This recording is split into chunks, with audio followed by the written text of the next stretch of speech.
Welcome to interesting mathematics. आज करेंगे हम एक्सरसाइज 6.10 का क्वेश्चन नंबर 9।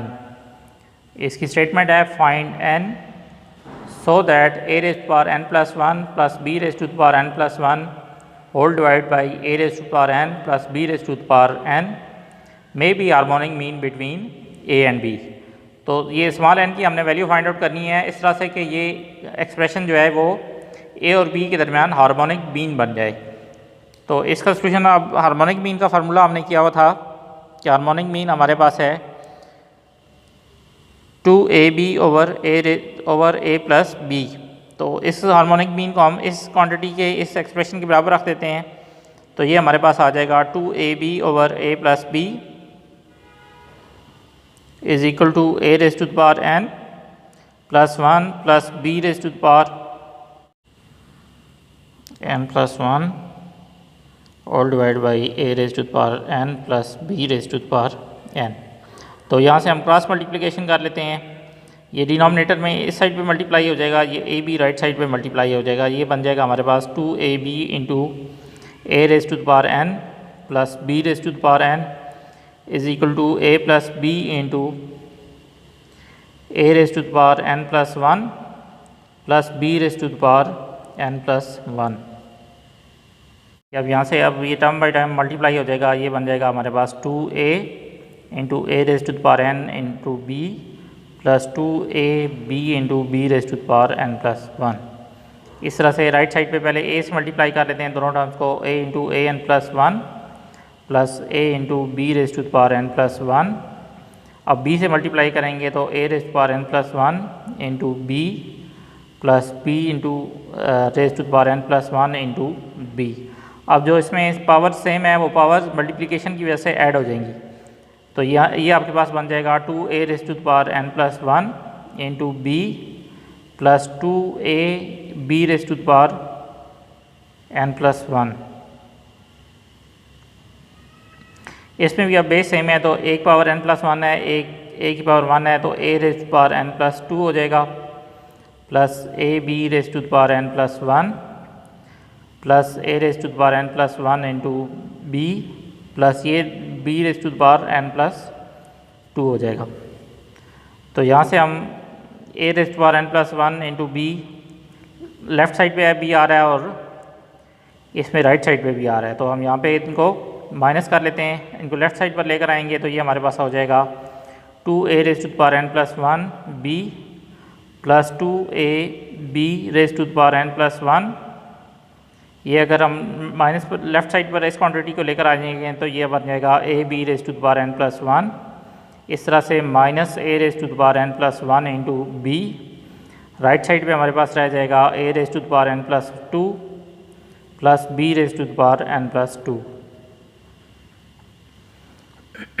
अब ये क्वांटिटी सेम है, ये भी A raise to power N plus one B है, ये भी A raise to power N plus one B है। टू माइनस वन तो ये हमारे पास A raise to the power N plus one into B रह जाएगा। इस तरह से यहाँ पे भी हमारे पास A B raise to the power N plus one रह जाएगा, क्योंकि ये टू टाइम्स है, इसमें से एक माइनस करेंगे तो सिर्फ एक रह जाएगा। ये हमारे पास आ जाएगा A raise to the power N plus two plus B raise to the power N plus two. तो इसमें टर्म बाई टर्म इनको एक साइड पे कर लेते हैं। A raise to the power N plus one into B, इस A raise to power N plus two अगर लेफ़्ट पर लेकर आएंगे तो ये माइनस हो जाएगा। इस तरह से यहाँ पे हमारे पास बच जाएगा b raise to the power N plus two. इस तरह से ये a B raise to the power N plus one जो है इसको भी अगर हम राइट साइड पर ले आएँ तो ये भी आके माइनस हो जाएगा। तो इन दोनों में से अब अगर हम A raise to power N plus one की पावर कॉमन लेना चाहें तो हम लिख सकते हैं A raise to power N plus one into B. A raise to power N plus two को लिख लेते हैं A raise to power N plus one plus one. इस तरह से B raise to power N plus one minus A B raise to the power N plus one. तो ये इस तरह से A raise to power N plus one into B. अब ये चूँकि पावर्स ऐड हो रही हैं इसको लिख लेते हैं A raise to power N plus one into A. इस तरह से इसको भी इस तरह से लिख लेंगे B raise to power N plus one into B minus A B raise to the power N plus one. अब यहाँ से देखें तो हम लेफ़्ट साइड पे A raise to power N plus one वाली क्वांटिटी दोनों में कॉमन आ रही है, इसको अगर कॉमन ले लेंगे तो यहाँ पे पहली में से बी बचेगा माइनस ए बचेगा। इसी तरह से राइट साइड पे अगर हम b raise to power N plus one common ले लेंगे तो ये हमारे पास इधर से बी बचेगा माइनस ए। ये अगर इसको हम इस तरह से करते हैं कि A raise to power N plus one into B minus A is equal to B raise to power N plus one into B minus A. दोनों साइड को B raise to power N plus one into B minus A से divide कर लेते हैं, left side को भी और right side को भी। तो यहाँ से b minus a cancel out हो जाएंगे, b plus n plus one भी कैंसिल आउट हो जाएगा। लेफ़्ट साइड पे हमारे पास बचेगा a raise to the power n plus one over b raise to the power n plus one. ये राइट साइड पे सब कुछ कैंसिल हो गया है, इसका मतलब है कि सिर्फ 1 बच गया है। इसका मतलब है a over b whole raise to the power n plus one लिख सकते हैं क्योंकि दोनों की पावर n प्लस वन है। तो 1 जो है वो a और b raise to the power 0 के बराबर है। अगर यहाँ से हम पावर्स कंपेयर कर लें तो n प्लस वन यहाँ से 0 आ जाएगा। अगर यहाँ से अगर हम 1 को राइट साइड पर लेकर जाएँ तो ये माइनस हो जाएगा, यहाँ से n की वैल्यू हमारे पास -1 आ जाएगी। तो ये इसका आंसर आ गया। अब हम करेंगे एक्सरसाइज 6.10 का क्वेश्चन नंबर 12। इसकी स्टेटमेंट है if A, G and H are arithmetic, geometric and harmonic means between A and B respectively, show that G square is equal to AH। तो कह रहे हैं इसमें कि अगर ये A, G और H जो है वो अरिथमेटिक, ज्योमेट्रिक और हार्मोनिक मीन्स हैं A और B के दरमियान, तो प्रूफ करना है कि G स्क्वायर जो है वो A इंटू H के बराबर आता है। A जो है वो अरिथमेटिक मीन है, H हार्मोनिक मीन है और G जो है वो ज्योमेट्रिक मीन है।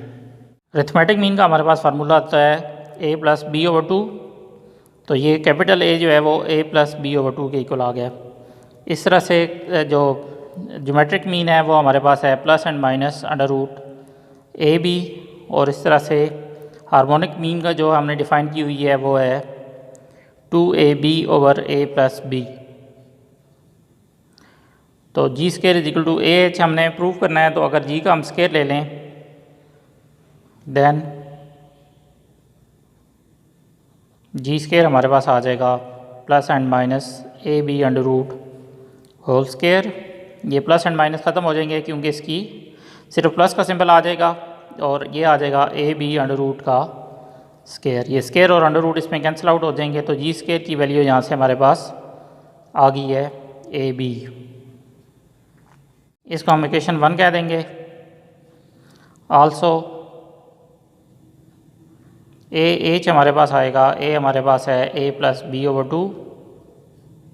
हार्मोनिक मीन होती है हमारे पास 2ab ओवर ए प्लस बी। तो यहाँ से देख लें तो 2 जो है ये 2 से कैंसिल आउट हो जाएगा, a प्लस बी जो है वो a प्लस बी से कैंसिल आउट हो जाएगा। तो ए एच हमारे पास आ जाएगा इक्वल टू ए बी। इसको कह देते हैं हम इक्वेशन 2। और 1 और 2 से इक्वेशन 1 और इक्वेशन 2 से देखें तो इनकी दोनों की राइट हैंड साइड बराबर हैं।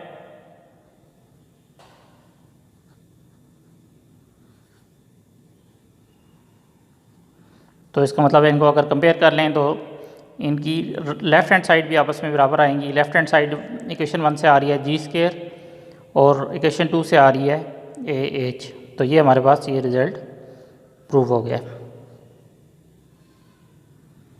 6.10 का क्वेश्चन नंबर 13 है find A G and H and show that G square is equal to A H. और इसका फर्स्ट पार्ट है ए की वैल्यू हमें गिवन है -2 और बी की वैल्यू गिवन है -6। ए या अरिथमेटिक मीन आपके पास होती है, अरिथमेटिक मीन का फार्मूला है a plus B over two. इसमें अगर वैल्यूज़ हम a और b की पुट कर लेंगे तो -2 -6 ओवर 2 हो जाएगा या -8 ओवर 2। इनको कैंसिल आउट करेंगे तो -4 आ जाएगा। तो अरिथमेटिक मीन या a की वैल्यू हमारे पास -4 आ गई है। इस तरह से ज्योमेट्रिक मीन का हमारे पास फार्मूला है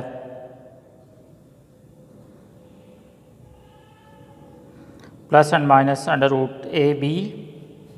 इसमें अब वैल्यूज़ पुट करेंगे तो ये आ जाएगी हमारे पास -2 इंटू -6 होल अंडर रूट। तो प्लस एंड माइनस ये आ जाएगा 6 2 ज़ार 12 अंडर रूट, इनका अंडर रूट लेंगे या फिर इसको सिंप्लीफाई करके लिखना चाहें तो हम लिख सकते हैं under root 3 into under root 4। तो plus and minus under root 4 लेंगे तो ये हमारे पास 2 आ जाएगा। तो ज्योमेट्रिक मीन हमारे पास आ गई है plus and minus 2 into under root 3। इस तरह से अब हमने हार्मोनिक मीन फाइंड आउट करनी है। हार्मोनिक मीन का हमारे पास फार्मूला है एच होता है हमारे पास 2ab over a plus b. इसमें भी अगर हम वैल्यूज़ पुट कर लेंगे तो 2 इंटू ए की जगह पे हमारे पास -2 है, बी की जगह पे -6 और -2 -6 ये हमारे पास आ जाएगा 6 2 ज़ार 12 2 ज़ार 24 और ये -8 आ जाएगी। कैंसिल आउट करेंगे तो 8 3 ज़ार -24। तो हार्मोनिक मीन हमारे पास या एज की वैल्यू आ गई है -3। इसके बाद हमने वेरीफाई करना है कि G square is equal to A H आता है या नहीं। तो जी हमारे पास आ गया था plus and minus 2 into under root 3। जब स्केयर लेंगे दोनों साइड का तो जी स्केयर आ जाएगा plus and minus 2 into under root 3 का होल स्केयर। 2 का स्केयर हमारे पास 4 आ जाएगा। 3 में अंडर रूट और स्केयर कैंसिल आउट होके तो 4 3 ज़ार 12 आ जाएगा जी स्केयर की वैल्यू। जी स्केयर हमारे पास 12 आ गया है। आल्सो ए इसको हम इक्वेशन 1 कह देते हैं।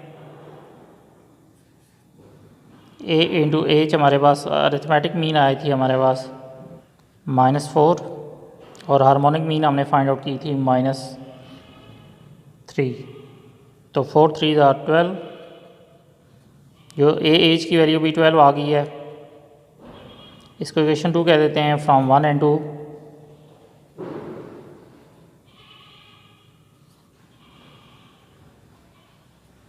जी स्केयर हमारे पास आ गया equal to A H. Thank you very much.